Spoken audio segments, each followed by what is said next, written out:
Unions are not about left or right. Unions are not about liberalism or conservatism. Unions are about what's fair, okay? It's about what's just.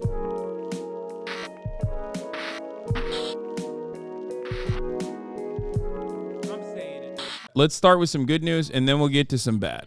With the United Auto Workers Union to end the strike.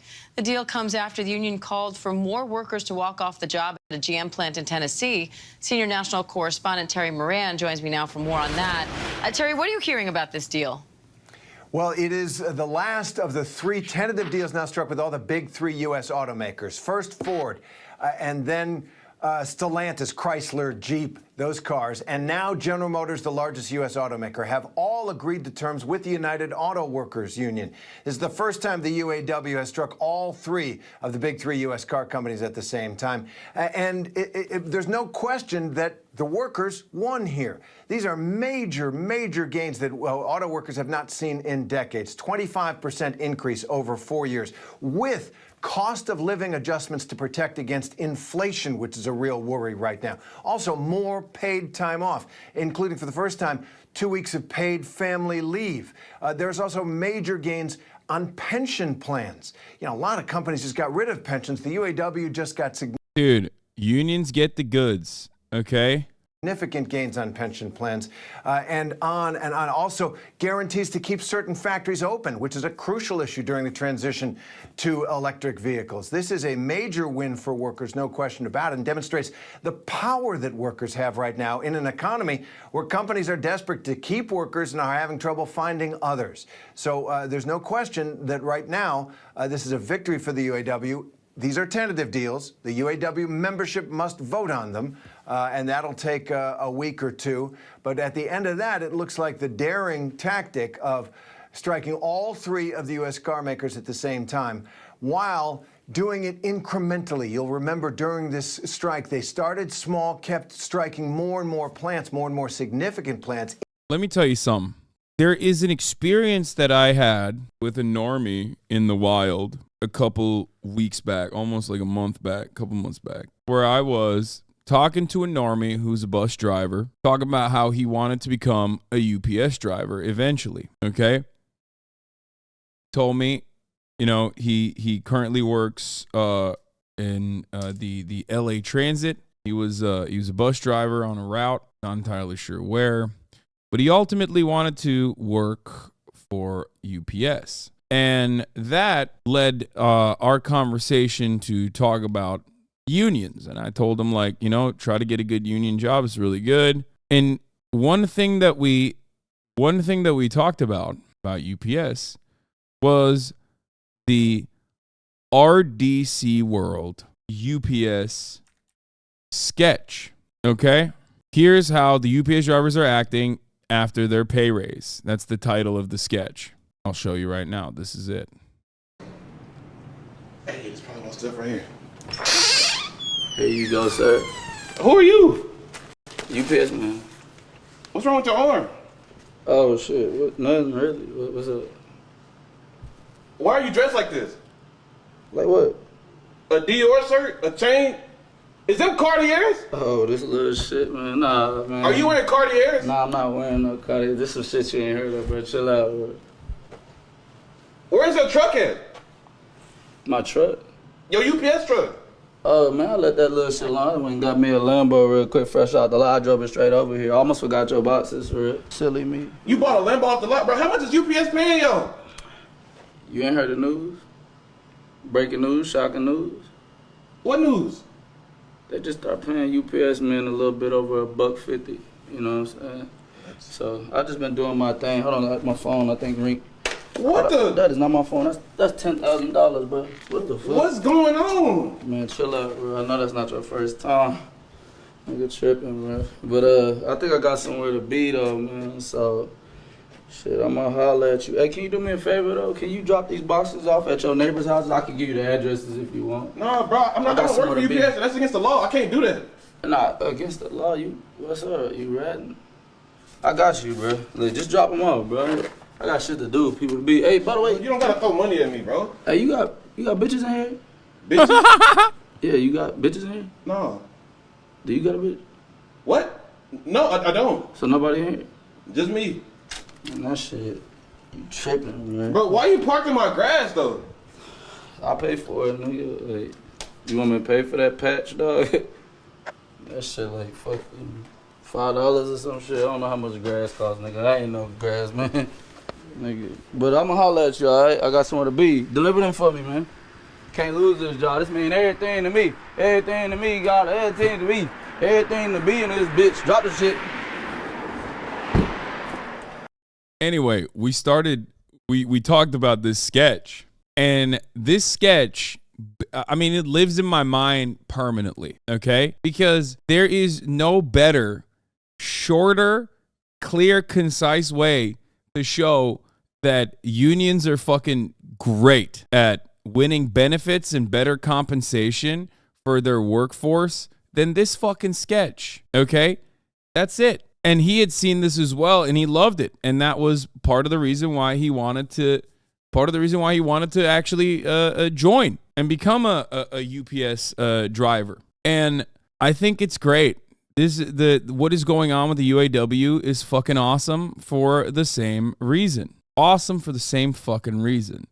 Why is it awesome? Because this way, more Americans start recognizing what is happening today, man. What the fuck is going on today? What's happening in the fucking chat? What's happening? I mean, I've just started, and it's like already I'm getting fucking the dumbest things I've ever seen in my entire goddamn life. We're like not even 52 fucking minutes in. What's going on? Shut the fuck up, idiots. Jesus Christ. Can't tell if this is like... Anyway, yeah, and all those big extra benefits to these lazy union workers will just be passed on to the consumer, which just means things could get more expensive for everyone. Pro-union ain't that simple and clear cut. Yeah, dude. Why do those extra benefits from the lazy union workers be passed on to the consumer? By the way, are you not a consumer and also not a worker? Like, I don't get it. Are you just like simply just a consumer and not a worker in your own workforce? I don't really understand that. But also, guess how it wouldn't pass off onto the consumers if the profit margins were shaved. But, you know, we got to maintain that shareholder value, baby. Got to keep doing that. Bro thinks he's John UPS. Yeah, I am, but I don't need a union to prove how much I am worth. No, you're just an idiot, dude. Because let me tell you, unions are not about left or right. Unions are not about liberalism or conservatism. Unions are about what's fair. Okay, it's about what's just. And you, my friend, as a worker, are stupid. I'll just tell you, you think man's nature is inherently selfish, and guess what? You are currently acting against your better interest. That's what stupid people do. But it's okay. You have been blinded into recognizing. You've been blinded by capitalist propaganda, capitalist dogma into a clear-cut refusal of things that are good for you. What do I mean by this? You're not a business owner. You work at a business, and you think that you do not need collective action to be able to get better benefits. Okay? Bruh, not blinded. Just had a dad that has managed large corporations, and all his workers loved him and were appreciated. Okay, you're just a kid. Never mind. That's what it is. Got it. My dad's the CEO, and fucking he's the best at being the CEO, dude. And I would never be able to live in my Connecticut McMansion if my dad, as the CEO, didn't stop unionization efforts or some shit. Like, that's great. Here's the thing, okay? Unions are not the end-all, be-all, but the reality is many corporate entities, many corporate structures are not led by magnanimous people. If I am to be charitable to your perspective and assume that you're being honest and assume that your dad hasn't just like, I don't know, fucking lied to you or something, and he is actually the best boss of all time, the reason why unions have to exist is because in the overwhelming majority, if not damn near entirety of the capitalist organization of the economy and corporations, there is an authoritarian structure, and there is no reason for bosses to actually engage in fair distribution of profits. And you also are most likely going to be a worker when you move out of your family home. And in that situation, maybe you will realize that together with other coworkers, you are able to genuinely bargain with your bosses because united, you bargain, Divided, you beg. It should not be left up to the magnanimous nature of bosses, okay? Just ridiculous. Been blinded into thinking that that is adequate. It's not. Does not mean that there can't be like good bosses or whatever. Anyway. Increasing the disruption of operations without shutting down the whole industry. That is a tribute really to the strategy that UAW President Shawn Fain put in place at the beginning, and the high demands that they made. They got a lot of them. So, Terry, what do you think this means for the larger labor movement? Well, the reporter is still unknowingly underplaying the victory. The UAW strike eliminated a two-tier system. For those workers, the raise is more like 80 to 90%, not 30%. The strike tactic was brilliant, by the way. The strike could have effectively lasted indefinitely with the stand-up rolling strike method. Some cool militant tactics. I agree. Everything that Shawn Fain did was fucking awesome. And I'll take it one step further. Shouts out to the motherfucking grad students that are a part of the goddamn UAW. A lot of these dumbasses online who regularly talk about how grad students are not real fucking proletariat. They're not real proletarians or whatever. Those grad students also played a significant role in Shawn Fain getting elected by a slim margin. If those grad students weren't there, Shawn Fain would not currently be in the position of power that he is in this Democratic election. A lot of the grad students in the UAW sphere were advocating for reform. Kramer curse came clutch again. Puebla, exactly. I told you. I felt so goddamn confident when I saw Jim Cramer losing his fucking mind over these strikes, saying they're gonna go to Puebla. They're gonna go to Puebla, and that's when I knew. That's when I knew the shit was wrapped up. It was done. Donezo. Thanks for the shout out. For what? The grad students? Thank God the UAW was able to vote for reform and bring in someone like Shawn Fain, who went and fought hard, who's incredibly charismatic. He is also ideologically motivated as well, and he was able to get these gains for his workers that were just for all of his workers under the banner of the UAW. One thing that Shawn Fain, UAW president, said last night. My wife worked in a mental hospital, and they're a part of UAW. UAW is more than cars. I mean, I know. That's why I brought up the grad students and shit. That he hopes that it encourages that the union's victory, which is really what it is in this auto strike, encourages other workers to, as he put it, take action, organize, and fight for a better life. For those of you who don't know, or maybe you're unfamiliar, the UAW is called United Auto Workers, but the UAW also has in its rank and file, members that are not auto workers. Okay. The UAW, much like many other large unions, will often help unionize and bring under its banner unions from many different sectors. It does not have to be just it does not have to be specifically an auto worker. Yeah. These days, the A in UAW might as well include academia, as roughly 100,000 of the union's 383,000 members work in higher education. They include graduate students who work as teaching and research assistants, clerical and technical workers, adjunct professors, and postdocs. Yes, those very same people, whenever they engage in strikes and whenever they engage in labor action, get yelled at on Twitter by Hammer and Sickle Andes. I had a Hutch chatter call me a shit lib for celebrating this deal and said another lib betrayal was afoot. Wait, what? I am pro-union and really happy the UAW won, but there is a cost. I work for an auto parts manufacturer, and we have had layoffs, as well as have several other companies. There's a cost of the victory. Yes, even when you're pro-union and you get excited about the union winning, the hilarious part about it, or the sad nature of this conversation, is that they still are able to fucking brainwash you into thinking that, like, there was no other reason for these layoffs to exist other than the union victories. Listen to me.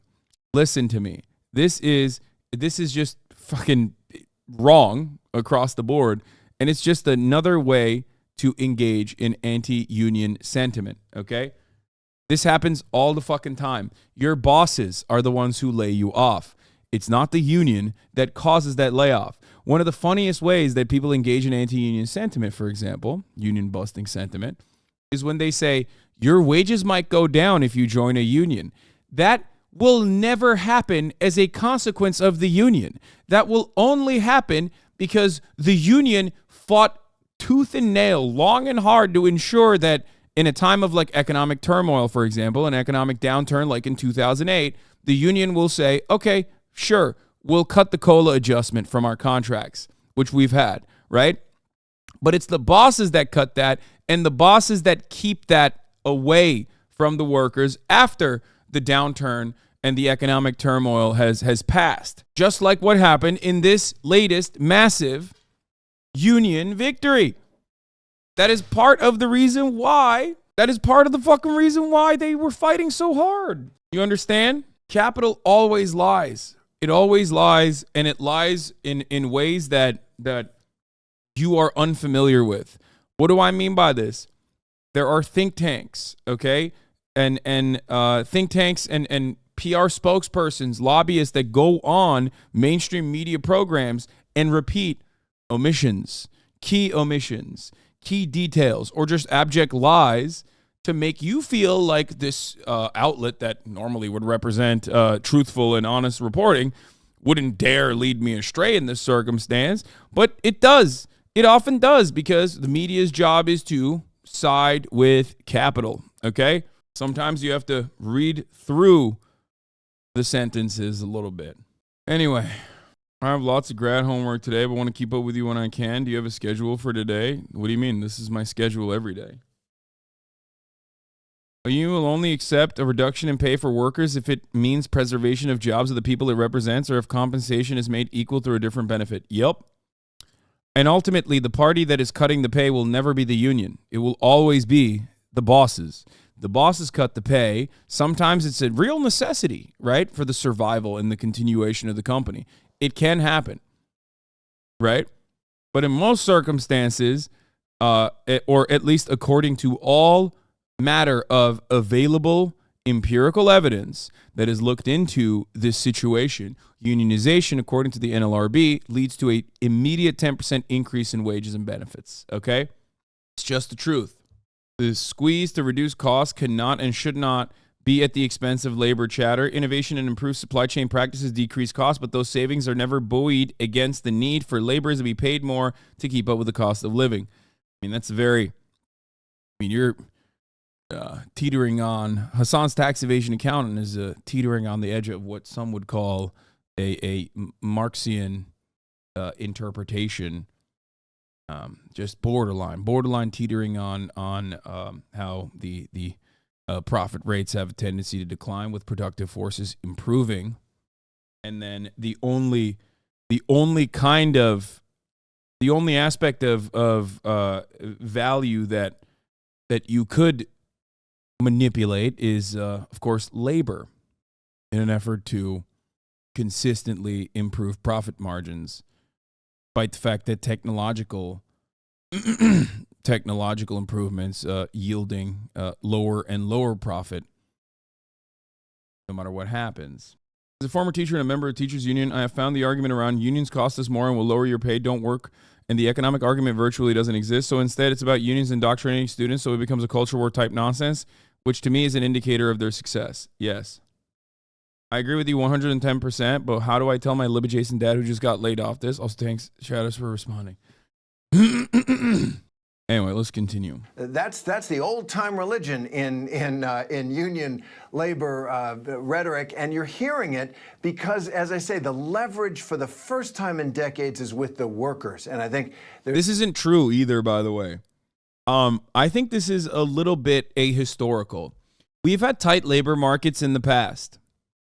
We've had tight labor markets that Alan Greenspan and many other people interested in the continuation of refusing to improve the conditions for laborers have noticed and done everything in their power to eviscerate.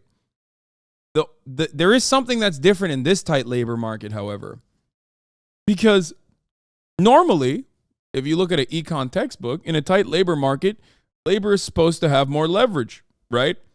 There's not a lot of available jobs. Unemployment is very low, and therefore it's not. I think it's not just tight labor markets, but also lack of momentum. I think this time there is momentum, A tight labor market where unemployment is very low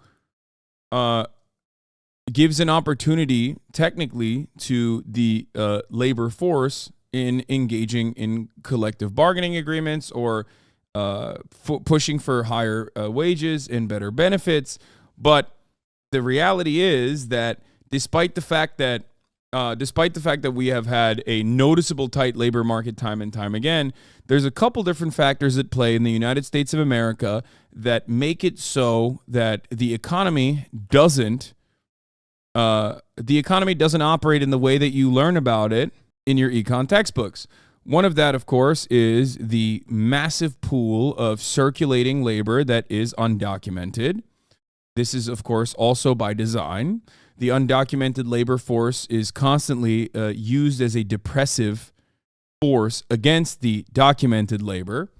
And of course, the solution to that is not to cut undocumented labor in its entirety. The solution to that is to document said labor force, allow them to participate in the labor markets, and also allow them to unionize.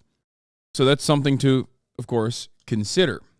Some of the cuts on I think immigration in the COVID process under the Trump administration partially created a very real tight labor market, not one that was just like a fake tight labor market, but a very real one. That was one of the less noticed aspects, in my opinion, and one of the reasons as to why people could not comprehend what the fuck was going on and why unions seemingly have more power, or why the workforce seemingly has more power. Another one, I think, is the amount of people that just simply died. 1 million plus people. A lot of these people were laborers. A lot of people were workers in different sectors.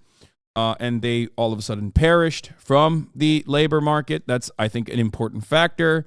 And last but not least, I think that there was a lot of confidence. Confidence that the government had to keep you alive and gave you money. And also on top of that, not just died, plenty retired early, that too. My entire econ master's, undocumented labor was never talked about. Also, one textbook described the antebellum South as having cheap labor for agriculture. Yeah. So, important to note that those deaths were very elevated in healthcare and service sectors. Yes. So, I think these are important factors to consider as to why this time a tight labor market has seemingly more bargaining power, more leverage. What about the attitude of workers who were forced to work during COVID? Do you think working conditions under COVID also cause high animosity? I think that played a role in it as well. I think COVID is the major reason, though, the major attitude shift. Because COVID basically created a structure where capital owners recognize that without their labor, there is no power. And workers kind of recognize that as well. The work from home revolution that you're seeing all around the country is one of the many different externalities that is born out of this circumstance. People realize, like, what the fuck? I don't need to go into this goddamn office. What the hell's going on? I'm wasting money on gas. I'm wasting fucking time that I'm not even like getting paid for. Fuck are we doing? It was a forcible shift it was a seismic shift in the attitude, I think, of and the beliefs that people had. And the power that people recognized. Like, I wouldn't say that it was like a moment of class consciousness, but I do think that it was somewhat of a hidden class consciousness that people recognized, whether they know what it's called or not, whether they genuinely understand their position in the labor force or not. They started realizing, like, oh, I can just work from home. I like this. So I don't think this I don't think there was a revolutionary potential inherently. I don't think that this was like one of these unique revolutionary manifestations or anything. I just simply believe that people are self-interested. And for a brief moment, the systems allowed an opportunity for people to recognize how much power they kind of had in generating value. There was a reason why there was so much propaganda in the New York Times and everywhere else about bosses freaking the fuck out about not having enough laborers, barbacks, busboys, and you know, a lot of like back office jobs, you know what I mean, that sometimes were even Sometimes we're even comprised of undocumented labor. I think that is some of the factors that are important here. There's no question that we've seen this year of strikes in the actors union, the writers union, healthcare strikes in so many areas because workers get it. They understand that right now they've got the upper hand and they're going to, try to make hay while the sun shines and try and get a better deal and rebalance a system that has seemed to many people to be out of whack with too much of the enormous wealth this country has generated going to too few people. Workers have some power right now, and they want to rebalance that. All right, senior national correspondent Terry Moran. Terry, thank you. Anyway, I think the rise in new media over the past decade also meant that there's a sizable enough section of workers that can act as first spark of organizing movements, these right labor market conditions. I don't necessarily think that the internet has been a part of this revolutionary movement. Maybe I'm too skeptical. I don't know. But it's good. I'm glad that these gains are being made. And it's fucking awesome that these gains are being made. We are going to now, hold on, before I get into Israel, Palestine, hate crimes against Muslims and hate crimes against Jews.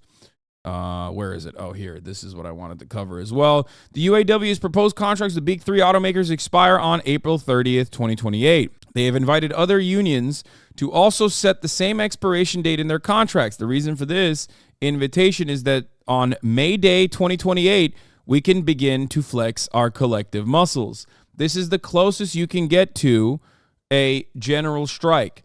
This is 1,000,000% fucking terrifying for capital owners, okay? This spells a lot of trouble for capital owners.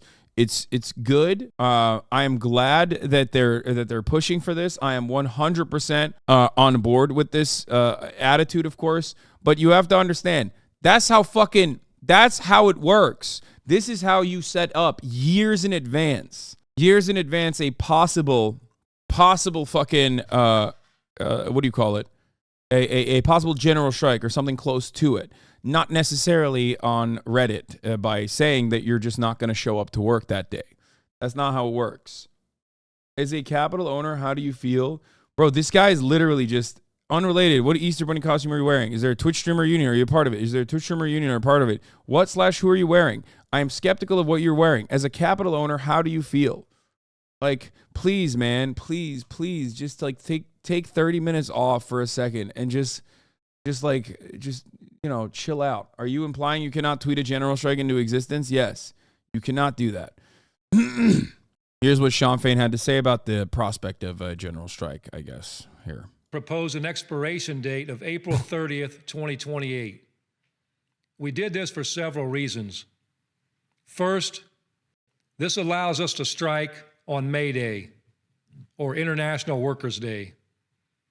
May Day was born out of an intense struggle by workers in the United States to win an 8-hour day.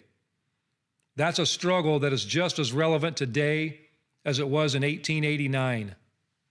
Even though May Day has its roots here in the United States, it is widely celebrated by workers all over the world. It's more than just a day of commemoration.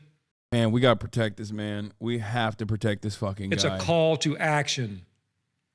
We invite unions around the country to align your contract expirations with our own so that together we can begin to flex our collective muscles.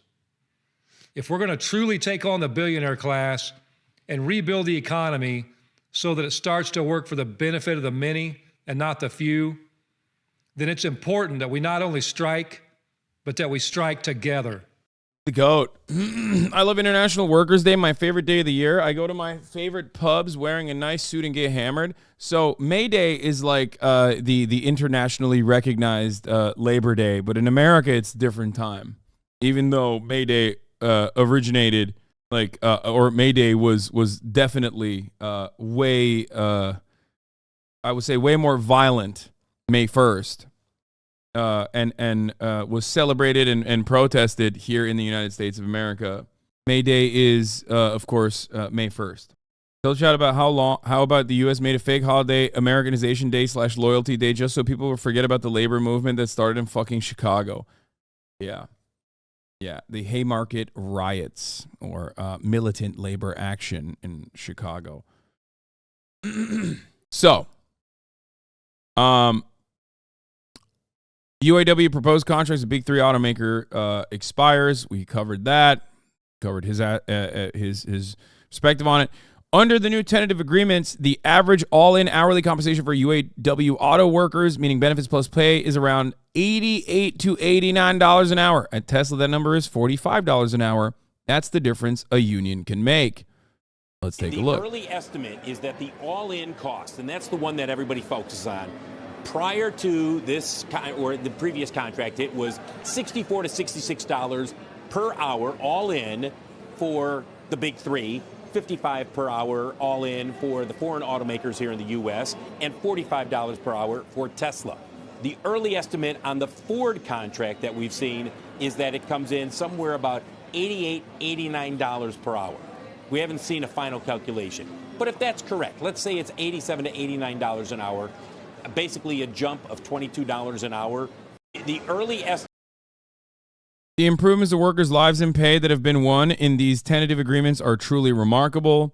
The elimination of pay tiers are also, the two-tiered pay structure is also huge. That jumps a lot of workers and their salary directly by 80 to 90%. And the salaried first-tier workers, they see an increase in their salaries by 30%. Massive, massive benefits that you would not be able to win without a labor union. And the labor union would not be able to win these massive benefits without the threat of collective action and specifically work stoppages.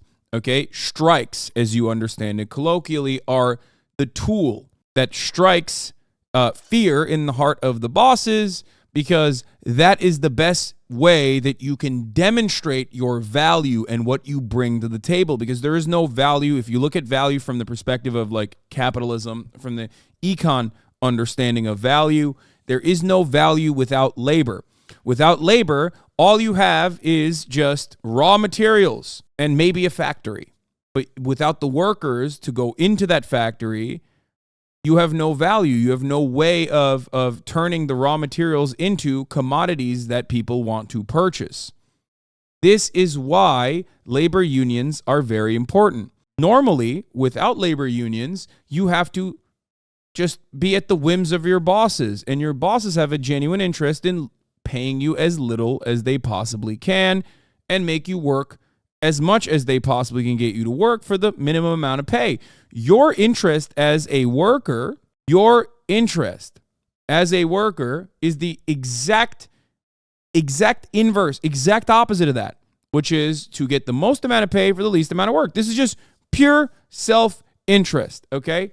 And when there is no mechanism to bargain with your bosses and show your bosses that you can all get together and say, hey, we want more, we want a better pay, we want more benefits, we want more time off, your bosses will be able to get away with dividing you and conquering you and dominating you and paying you whatever the fuck they consider to be the market rate. That's it. It's that simple. It is not a difficult concept to grasp. The UAW is also seeking to unionize all of the other automakers as well. The stand-up strike will go down in history as an inflection point for our union and for our movement. We went to each of the big three and proposed an expiration date of April 30th, 2028.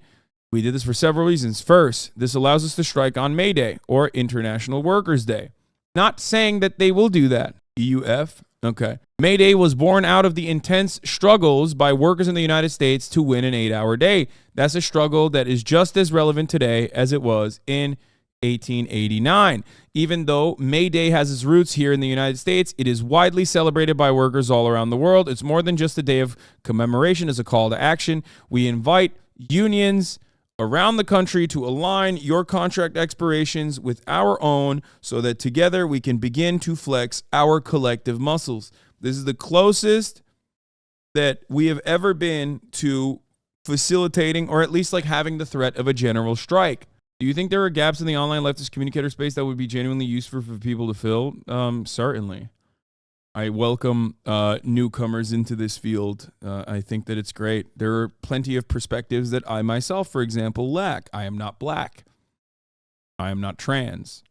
And I think that having, I'm not like engaging in standpoint theory or whatever, but I do think that it's important to have voices better represented. I am, however, rectangular. If we are going, we invite unions around the country to align. If we're going to truly take on the billionaire class and rebuild the economy so that it starts to work for the benefit of the many and not the few, then it's important that we not only strike, but that we strike together. Secondly, we demanded a longer contract because of our biggest goals coming out of this historic contract victory is to organize like we've never organized before. When we return to the bargaining table in 2028, it won't be just with the big three, but with the big 5 or 6. This contract is about more than just economic gains for auto workers. It's a turning point in the class war that has been raging in this country for the past 40 years. For too long, it has been one-sided, and working class people have been losing. That is why this contract is more than just a contract. It's a call to action to workers everywhere to organize and to fight for a better life. Billionaires aren't going to save the American dream. Working class people are going to save the American dream. The UAW is saving the American dream, and we are doing it together. Hashtag stand up UAW. Fucking awesome.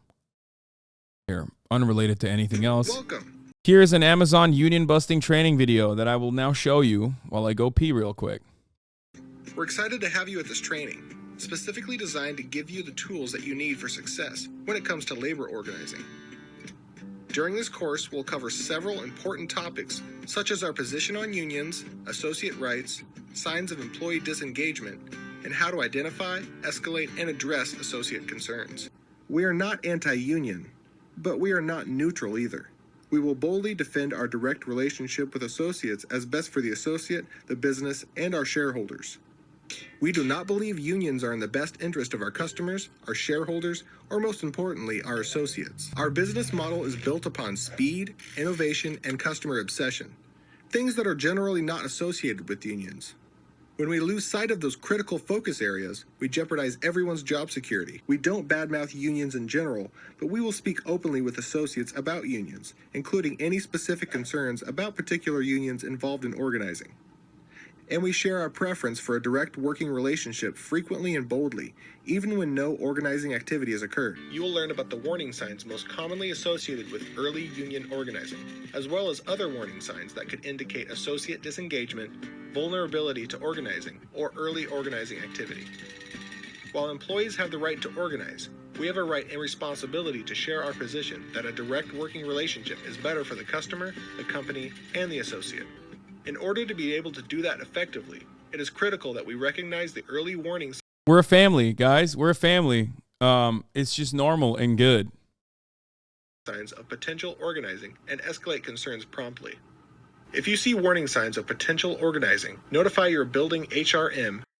Warning signs of potential organizing, like it's a fucking cancer. And GM site leader immediately.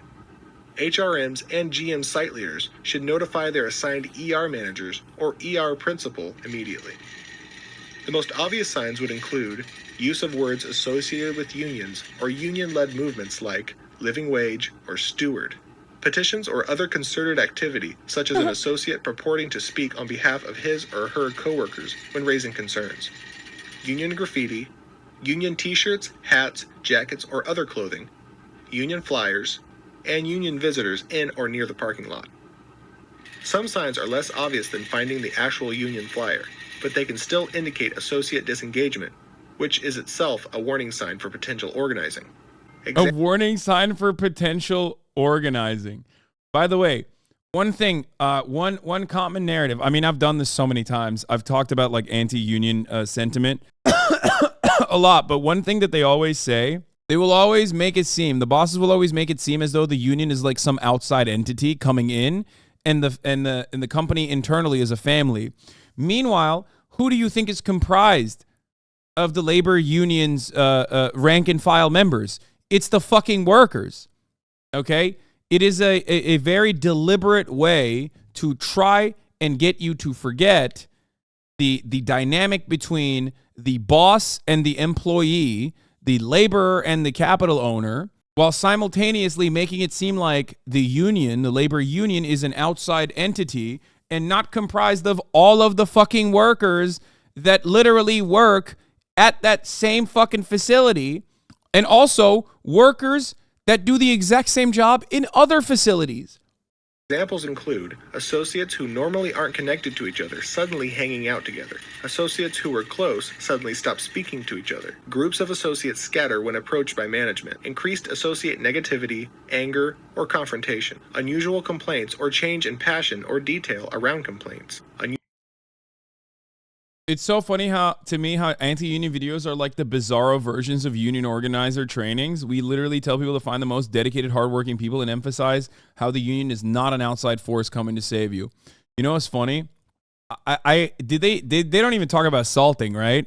That's the best part. Is like when you join, when you're a representative of a union and you join the specific workplace, because you know it's like very it's like possibly a perfect time to unionize that place. So like you will go in and engage in the process of salting, where you join the workforce and you start talking to your fellow disgruntled workers about possibly unionizing.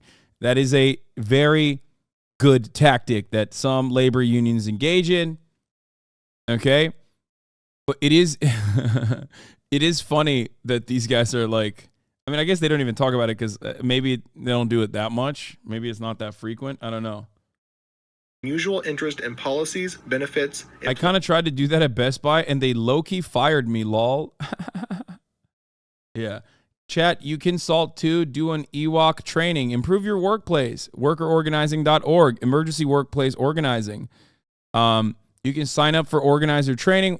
You want to organize your workplace, don't know where to start? Join us at the next foundational training series. This series of live interactive sessions will help you learn the basics. The Unionizing 101, the Emergency Workplace Organizing Committee. There's videos on it. There's some good stuff here. So that's who I work with. Ewok says, your boy Lennon. I refuse to unionize, says Morgue Absolute. My job at the dick sucking factory has a very good benefits package. I'm a full-time union organizer. Salting isn't done much in retail or service industries. It's more of a trades thing. Yeah. I was a Teamster Salt for 4 years, 2006 to 2010. It was fucking brutal. I am using EWOC to organize my workplace. It is super easy, and they are very supportive. How do NLRB rulings like the one in August apply to us in right-to-work states? Just feel like our options are very limited. Not necessarily. There are still ways in which you can organize, and it should not stop you from trying to do so. And the NLRB will protect you to the best of their ability. Can restaurant workers unionize, you think? I don't. The service sector is different. The service sector is I think, very difficult to unionize. I mean, you can still do it. I don't know. I don't know what the specifics would work. Because, like, listen, here's the thing, okay? Jobs that require you to sit on an assembly line day in, day out are very susceptible to unionization, okay? Very susceptible to unionization. Now, why are they very susceptible to unionization? Because if you do the same fucking job next to another guy doing a similar job to you over and over again for years on out, you recognize the ins and outs of the exploitation that you face. You experience it on a fucking day, on a daily basis. Every sector can be unionized. There are ones that are harder than others, but you can unionize every sector. Let me explain something. There's a culinary union. There's a union for restaurant workers. There's service sector unions as well. But listen, my point, the point I'm trying to make is this, okay? So for the service sector, there's a lot of people coming in and out and leaving their job, going to work in a different going to work in a different restaurant, things of that nature. Which is there when there's high turnover, that actually makes it harder to unionize. The USSW, Union of Southern Service Workers, is fighting this battle in right-to-work states. There are Waffle House and dollar store workers in the South organizing right now.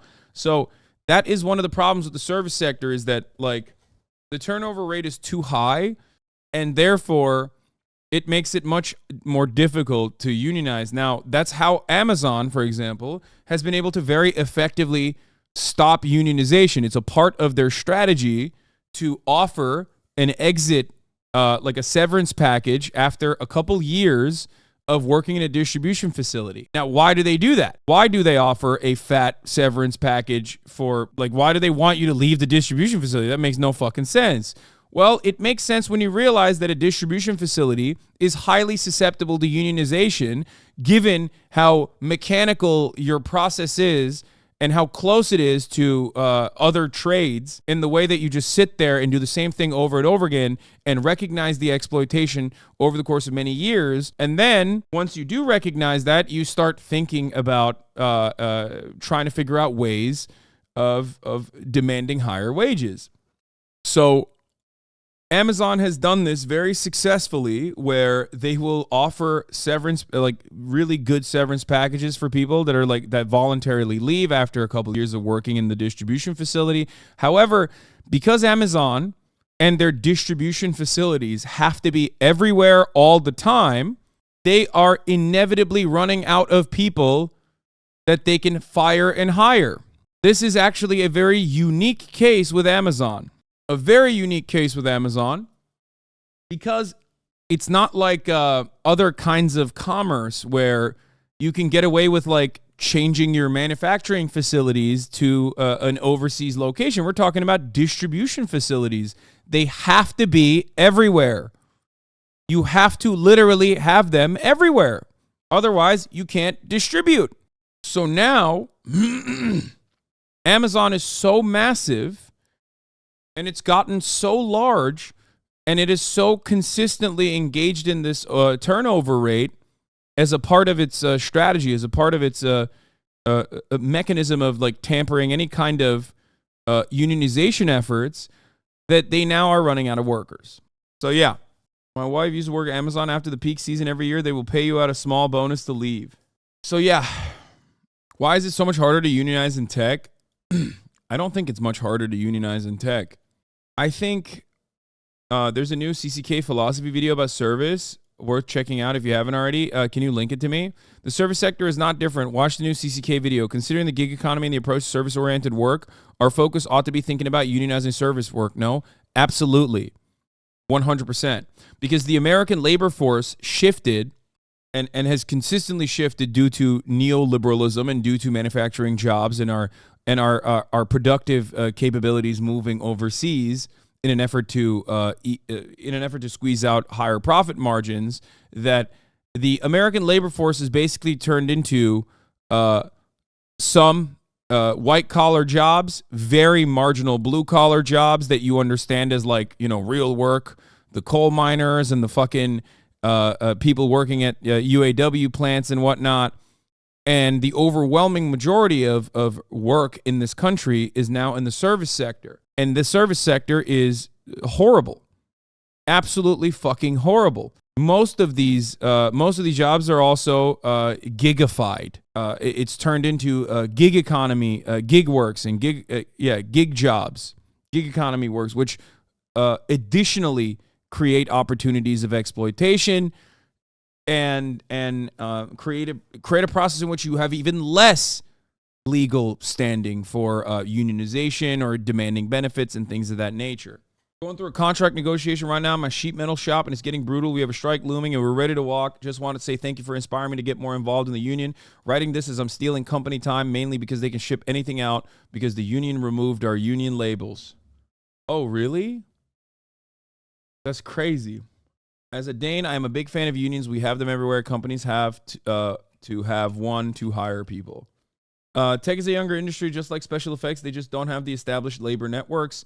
I think tech also is very easy to ship overseas. I think that is what like neoliberals would call the IT revolution, and how it's like revolutionized the workplace. They use revolution in the exact opposite meaning, however, where that plays a big role, that plays a big problem, which is why it is even more imperative right now to unionize those tech shops to begin with, because outsourcing to India and the Philippines is much easier for a lot of the tech works, or for a lot of the tech jobs. I worked at Outback Steakhouse for 6 years when I got there, and the new guy there, about 25 back of the house employees when I left. I was the second longest tenured cook, just an example of the turnover rate. Me and my coworkers at a restaurant owned by a celebrity chef attempted to unionize, and the day we planned to present our cards and demands, we walked up to the restaurant and shut down with zero notice. We ended up filing an unfair labor practice suit with the NLRB, and we won. Not much actually materialized, but it felt good to make them feel like just a little bit accountable for their actions. Yeah. My girlfriend works in the healthcare industry and was the first company of its kind to unionize at the mental health startup. Nice. Therapists at the mental health startup Resilience Lab have voted to unionize. Fuck yeah. Good shit. It's good. It was good conditions and hyper competitive for a really long time, so it was harder to see the need. Yeah. Many people don't understand that unions also will stand in the way of outsourcing. Like they will literally... They are able to, especially through a string of other unions, stop a company from outsourcing the labor force to other countries. Nurse here, after months of deliberation, our union... Dude, there's a lot of fucking unionized workers in this goddamn chat, which brings a tear to my fucking eye. Let me tell you, okay? Holy moly. I feel like when I first started like 4 or 5 years ago, or 4 years ago, there wasn't that many fucking unionized workers in this chat. I feel like the number has increased dramatically over the course of the past 4 years. Not to say that this translates to more unions in general, because the union participation rate in the American economy is still very low, still like around 10%. Nowhere near as high as its peaks in the history of unions. But I do like that. I love that. I love that. I unionized a private education company I worked in for. Are you proud, Daddy? Yes, I'm always proud. U.S. Department of Commerce has banned export of personal arms and ammo except to Ukraine and Israel. Nurse here, after months of deliberation, our union finally got a deal after the appeal of Bill 124, Ontario, Canada. Luckily, we have strong unions because we are not legally allowed to strike due to the non-withstanding clause. Yay, unions. Okay. All right. So let's move on